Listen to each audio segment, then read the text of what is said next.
11 മാസം പ്രായമുള്ള കുഞ്ഞിനെ കൊലപ്പെടുത്തി പെട്ടിയിലാക്കി ഉപേക്ഷിച്ചു.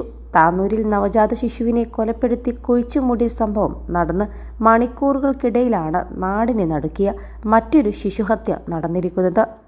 കളയരസനാണ് കൊല്ലപ്പെട്ടത്. സംഭവത്തിൽ കുഞ്ഞിൻ്റെ അമ്മ ശ്രീപ്രിയ, കാമുകൻ ജയസൂര്യ, കാമുകൻ്റെ അച്ഛൻ കുമാർ എന്നിവരെ തിരൂർ പോലീസ് കസ്റ്റഡിയിലെടുത്തു. തിരൂരിനടുത്ത പുല്ലൂരിൽ വലിയ പാടത്തെ വാടക ക്വാർട്ടേഴ്സിൽ വെച്ചാണ് അതിദാരുണ കൊലപാതകം നടന്നത്. പോണ്ടിച്ചേരി കടലൂരിൽ പൊറാഞ്ചിപ്പാടി സ്വദേശിനിയാണ് ശ്രീപ്രിയ. 2 വർഷം മുമ്പാണ് ശ്രീപ്രിയയെ മണികണ്ഠൻ വിവാഹം ചെയ്തത്. ഈ ബന്ധത്തിലുണ്ടായ കുട്ടിയാണ് കൊല്ലപ്പെട്ട കളയരസൻ. ഭർത്തൃമതിയായിരിക്കെ നാട്ടുകാരനായ ജയസൂര്യയുമായി അടുപ്പത്തിലായ ശ്രീപ്രിയ കുഞ്ഞിനെയുമായി അപ്രത്യക്ഷയായി. +2 ഡിഗ്രി കഴിഞ്ഞവർക്ക് വേൾഡ്സ് ഫസ്റ്റ് AR/VR ക്ലാസ് റൂമിലൂടെ സ്മാർട്ട് ഫോൺ എഞ്ചിനീയർ ആവാം. കൂടുതൽ അറിയാൻ വിളിക്കൂ ബ്രിഡ്കോ ആൻഡ് ബ്രിഡ്കോ. ശ്രീപ്രിയയെ കണ്ടെത്താൻ കഴിഞ്ഞില്ല. ശ്രീപ്രിയയുടെ ജ്യേഷ്ഠത്തി വിജയയും ഭർത്താവ് ചിലംബരശനും പുത്തനത്താണിയിലാണ് താമസം. മിനിഞ്ഞാന്ന് ടൗണിൽ വെച്ച് വിജയയെയും ഭർത്താവ് ശ്രീപ്രിയയെ യാദൃശ്ചികമായി കണ്ടുമുട്ടി.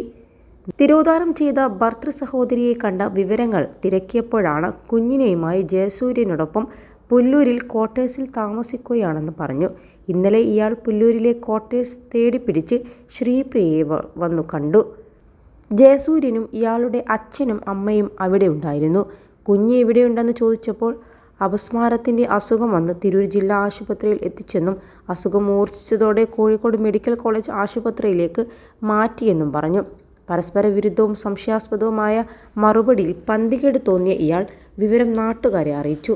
നാട്ടുകാരുടെ സഹായത്തോടെ പോലീസിനും വിവരം നൽകി. തുടർന്ന് തിരൂർ CIM K രാജേഷിൻ്റെ നേതൃത്വത്തിലുള്ള പോലീസ് ഇവരെ കസ്റ്റഡിയിലെടുത്തു. പ്രാഥമിക ചോദ്യം ചെയ്യലിൽ കുഞ്ഞിനെ വെള്ളത്തിൽ മുക്കി അടിച്ചു കൊന്നതാണെന്ന് മൊഴി ലഭിച്ചതായി അറിയുന്നു. കൊലപാതകത്തിനു ശേഷം ശ്രീപ്രിയ കുഞ്ഞിൻ്റെ മൃതദേഹം ബാഗിലാക്കി തൃശ്ശൂരിൽ ഉപേക്ഷിച്ചുവെന്നും വ്യക്തമാക്കി. മൃതദേഹം കണ്ടെത്താനുള്ള ശ്രമത്തിലാണ് പോലീസ്. കസ്റ്റഡിയിലായവരുടെ മൊഴികളിൽ കൂടുതൽ വ്യക്തത ലഭിക്കുന്നതിന് ചോദ്യം ചെയ്തു വരികയാണ്. കാമുകനോടൊപ്പം ഒളിച്ചോടിയ ശ്രീപ്രിയ ഒരു ഹോട്ടലിൽ ജോലി ചെയ്തുകൊണ്ടിരിക്കുകയായിരുന്നു. 21 ലക്ഷത്തോളം സന്തുഷ്ടരായ ഉപഭോക്താക്കളും 2 ലക്ഷത്തോളം തിമിര ശസ്ത്രക്രിയകളും പൂർത്തിയാക്കിയ മലബാറിലെ ഏക കണ്ണാശുപത്രി അൽ സലാമ ഹൈ ഹോസ്പിറ്റൽ റോഡ് പെരിന്തൽമണ്ണ.